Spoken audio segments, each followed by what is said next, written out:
lagi dengerin podcast Lara Mata, kumpulan suara Manfaat Jakarta. Sebuah podcast dari OSIS MPK Manfaat Jakarta yang bisa kamu dengarkan di Spotify.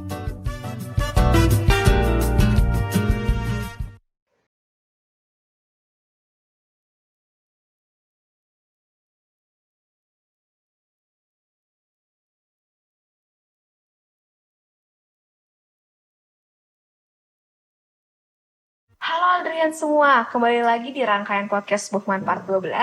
Masih bareng aku Zalfa dan masih ditemani sama Kak Shidni juga nih. Nah, di episode sebelumnya kita tuh udah cerita-cerita nih, kakak udah cerita tentang pengalaman kakak di sana gimana, terus pengalaman-pengalaman yang kadang enak, kadang kurang enak ya kak dari sana. Tapi kakak belum ngejelasin gimana tanggapan kakak dan apa yang kakak rasain.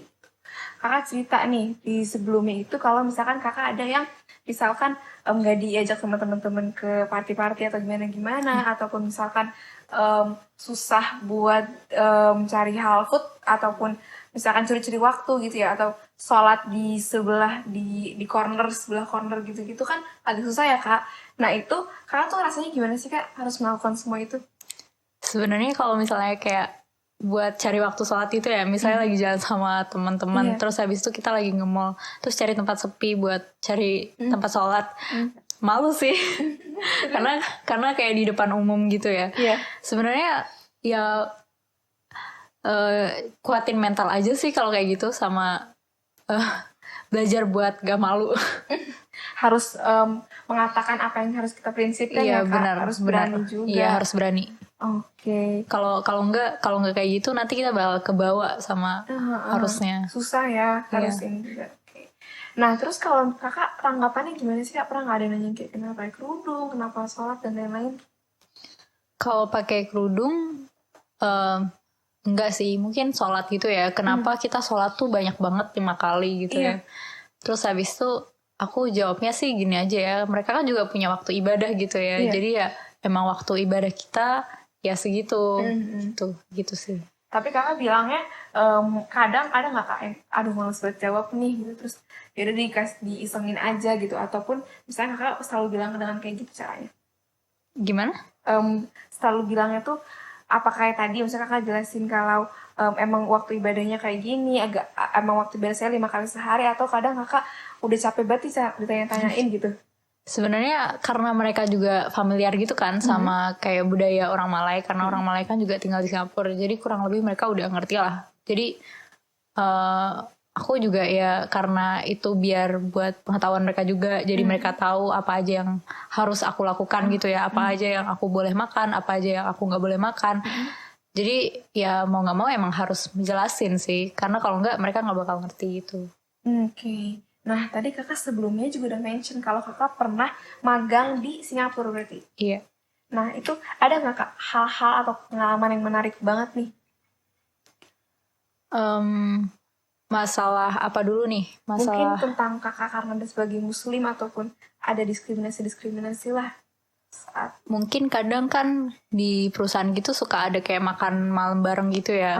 Terus mereka kan otomatis order makanan ya, karena mereka nggak tahu ya aku mungkin nggak bisa makan itu ya, jadi aku nggak bisa makan deh karena emang mungkin itu makanannya ada babinya dan segala macam gitu. Pasti dikasih tahu dong kak kalau misalkan ini ada babinya atau gimana? Oh, aku tanya dulu sih, biasanya kayak gitu aku tanya dulu. Harus emang tanya ya? Iya, harus tanya. Kayak gitu, berarti kalau misalkan gak ada terpampang halalnya emang harus inisiatif sendiri buat nanya dan cari tahu ya kak? Iya. Oke. Nah terus apa sih kak perbedaan yang sangat ketara nih saat kakak di lingkungan universitas dan di lingkungan kerjaan dalam diskriminasinya itu sendiri? Kalau misalnya di universitas kan ada banyak orang ya dari berbagai macam negara, berbagai macam ras, jadi mereka itu lebih open mind dalam segala macam hal lah. Nah kalau misalnya di perusahaan itu sendiri, karena kebetulan aku itu di perusahaan lokal ya, yang lumayan kecil masalah konstruksi itu, jadi rata-rata orang-orang lokal, apalagi orang lokal as in Singaporean ya, dan rata-rata itu mereka karena itu perusahaan desain dan konstruksi, orang konstruksinya itu sendiri kan orang lokal Singapura sana, yang notabene lah mereka nggak punya pendidikan tinggi lah, jadi mereka itu kalau misalnya berbicara lah atau apalah, mereka itu suka nggak difilter dan mereka lebih lebih less respectful lah terhadap orang yang punya ras atau agama beda gitu. Mereka bisa sampai ngapain tuh Kak? Kadang sih kayak misalnya kan aku sebagai desainer aku biasanya ngasih petunjuk konstruksinya kayak gimana, ini gimana gitu ya. Mereka itu kadang kalau misalnya nggak ngerti gitu, terus mereka bisa ngedumel pakai bahasa Mandarin atau enggak mereka ngomongin sama temennya gitu ya, temennya sesama pekerja gitu pakai bahasa Mandarin. Ya aku otomatis kerasa left out gitulah, kayak aku nggak ngerti bahasa Mandarin gitu lah ya. Tapi Kakak benar-benar gak tahu apa yang mereka ngomongin ya? Iya karena aku nggak bisa bahasa Mandarin jadi. Iya. Nah, terus kalau misalkan kayak gitu, apa yang Kakak lakuin?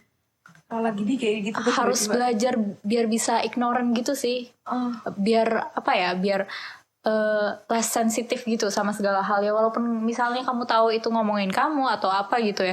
Tapi kalau misalnya mau ditanggepin terus habis itu nanti malah jadinya overthinking gitu, mending biarin aja gitu. Kayak emang mentalnya harus kuat gitu, karena ya mau kayak gimana lagi. Iya. Nah, berarti kalau gitu emang apa ya Kak, harus mencoba buat cuek terhadap mereka gitu. Iya benar. Tapi ada nggak cara khusus nih Kakak gimana ngadepin mereka? Mungkin kalau misalnya itu emang kita ada miskomunikasi gitu ya kan, miskomunikasi kayak gitu lumayan sering. Aku biasanya nyamperin gitu sih, kayak jadi ini aku salahnya di mana atau enggak kita miskomnya di mana gitu. Jadi biar nggak terlalu banyak cekcok gitulah, atau lebih gimana ya, lebih enak aja. Iya, lebih enak aja. Jadi Kakak ya udah deh, gimana lagi gitu ya. Iya. Kak? Oke, paham.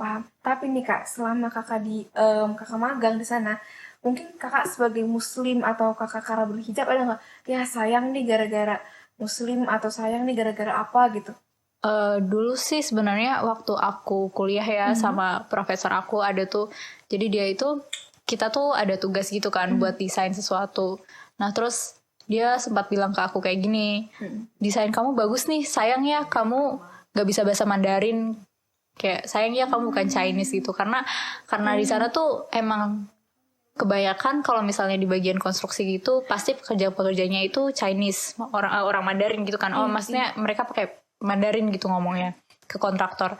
Jadi kalau misalnya aku nggak bisa bahasa Mandarin tuh itu disadvantage banget gitu loh. Makanya terus dia bilang kayak gitu. Terus aku yang ngerasa gimana ya.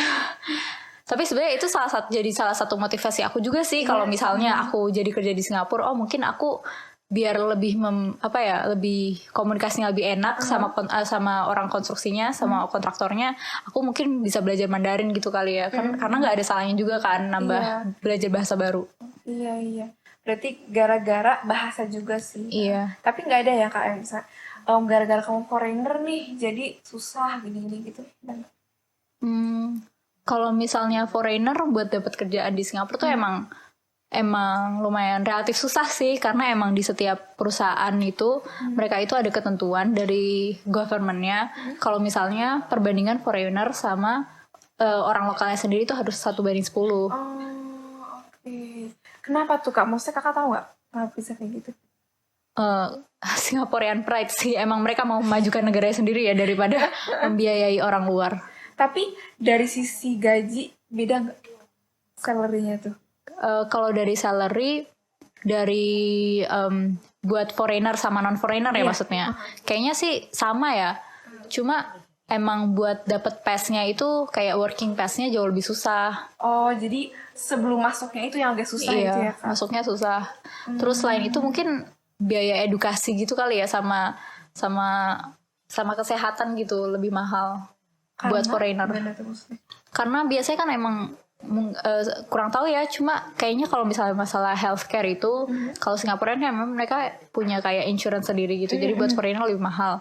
Sama kalau misalnya buat edukasi gitu kayaknya emang mereka ada kayak subsidi gitu deh dari pemerintahnya, jadi buat foreigner juga lebih mahal. Oh, jadi kalau misalkan mereka tuh dapat subsidi, kalau kita bahasanya nggak dapat gitu ya sebagai foreigner. Oh, jadi perbandingannya gara-gara Kak foreigner agak banyak hal-hal yang agak susah untuk dilakukan di sana gitu Kak. Bukan lebih susah sih, mungkin ya effort mungkin lebih banyak juga, sama Ya sama butuh keluar uang lebih banyak juga kali ya, karena Iya, karena kita tinggal di dan di negara mereka Iya, gitu kan benar. ya. Iya. Nah, terus kalau gitu dengan segala struggle kakak, dengan segala semua hambatan, apa sih yang bikin kakak masih pingin di sana gitu? Maksudnya menyelesaikan studi kakak 3 tahun di sana. karena prinsip aku kalau misalnya udah memulai sesuatu ya harus diselesaikan ya. Iya. Selain itu mungkin karena aku ngerasa aku belajar banyak hal juga ya di sana, kayak dari kemandirian, terus habis itu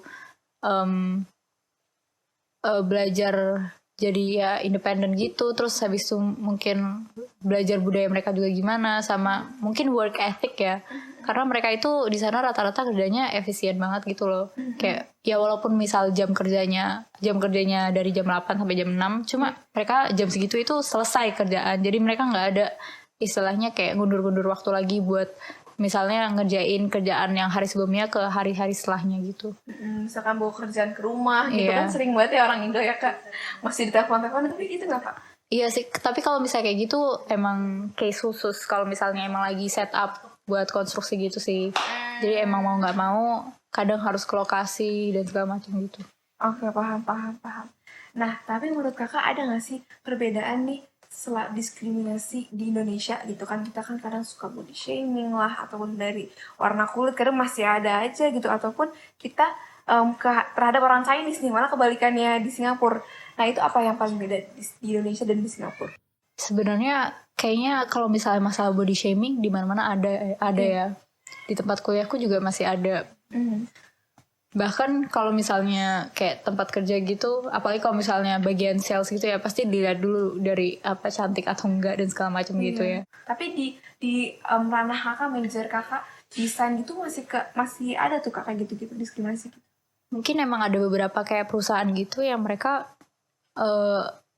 cuma maunya Singaporean aja. Mereka nggak mau yang punya yang orang luar lah istilahnya, atau mereka nggak mau punya orang Malay gitu-gitu, karena mungkin menurut mereka komunikasinya lebih susah lah, atau enggak nanti jadi lebih ribet lah segala macam gitu sih.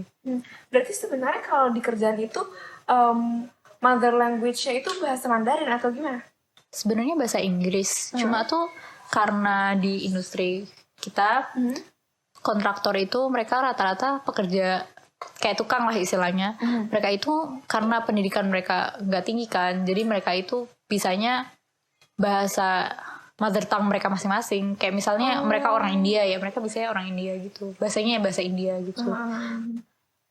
Ya gitu sih. Jadi tapi karena mayoritas itu orang Chinese gitu ya, jadi mereka pakai bahasa Mandarin. Jadi emang kebanyakan tuh yang melakukan itu orang-orang yang kadang kurang berpendidikan di sana gitu ya. Iya. Kalau misalnya buat social work kayak itu. Buat waktu di lapangannya gitu ya kan. Iya. Waktu turun waktu lagi ngerjain konstruksi ataupun segala-gala gitu ya kak. Nah, kakak tahu nggak tapi kenapa sih maksudnya mereka tuh sampai segitunya gitu terhadap foreigner? Mungkin karena nggak familiar, atau emang gimana ya, karena mungkin ya itu sih, nggak familiar itu sih, karena suatu hal yang beda, jadi mereka ngejudge sesuatu ya dari persepsi orang-orang gitu. Kalau misalnya katanya orang ini kayak gini nih, terus jadi mereka nganggap itu kayak gitu ya walaupun sebenarnya bisa aja beda. Iya. Ada nggak sih kak kata-kata motivasi ini? Maksudnya pegangan kakak nih biar bisa harus selesai nih di sana, di kuliah di sana, magang di sana gitu, gimana? Kuatin mental, udah itu aja sih. Kuatin mental ya, emang susah ya kan kuatin mental ya. Iya. Aduh, emang karena banyak banget struggle-nya, banyak banget hambatan-hambatannya, jadi kakak juga harus ya gimana lagi gitu ya. Kakak juga karena scholarship ya kan kak? Iya. Terus menyelesaikan. Alhamdulillah, iya aku dapat scholarship. Ada nggak sih kak sebenarnya tuntutan gitu dalam scholarship itu? Tuntutan apa nih maksudnya? Tuntutan harus dapet IP berapa gitu-gitu.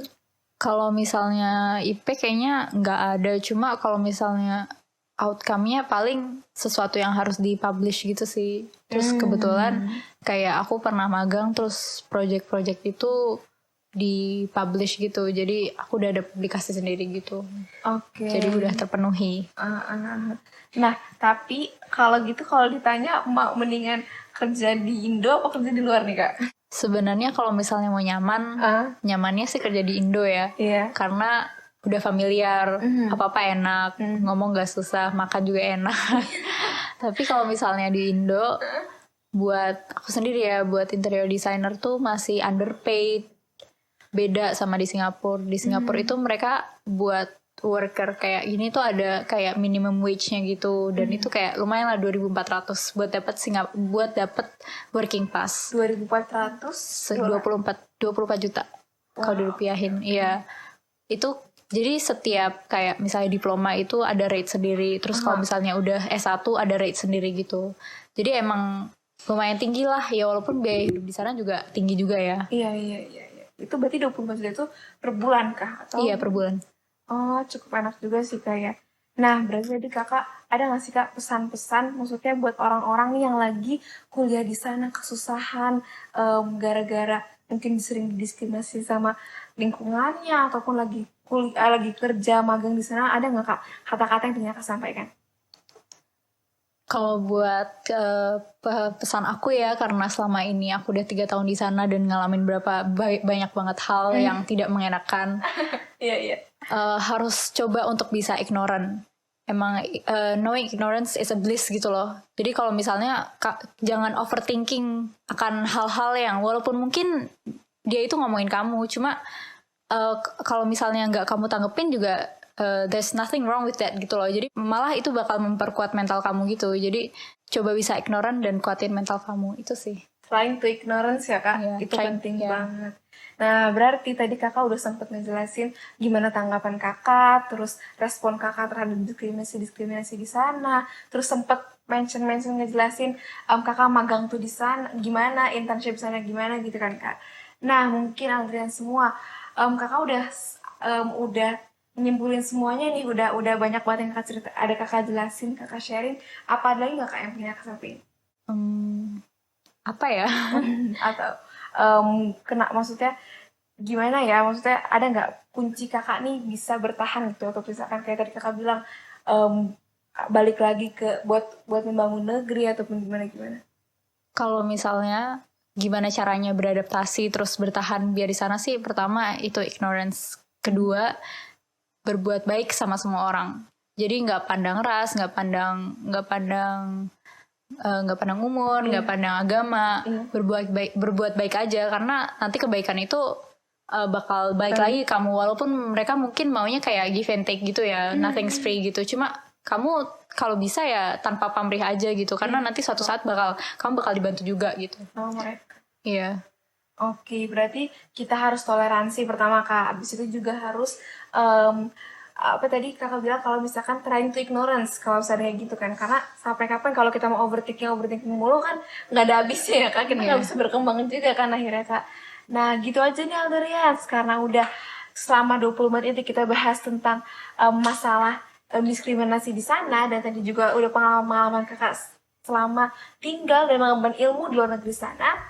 Mungkin makasih ya kak udah nemenin kita nih sharing-sharing. Iya, makasih juga ini. Nah segitu aja Aldarian, dan terima kasih, dan stay tune untuk next project Bookman selanjutnya. Dadah.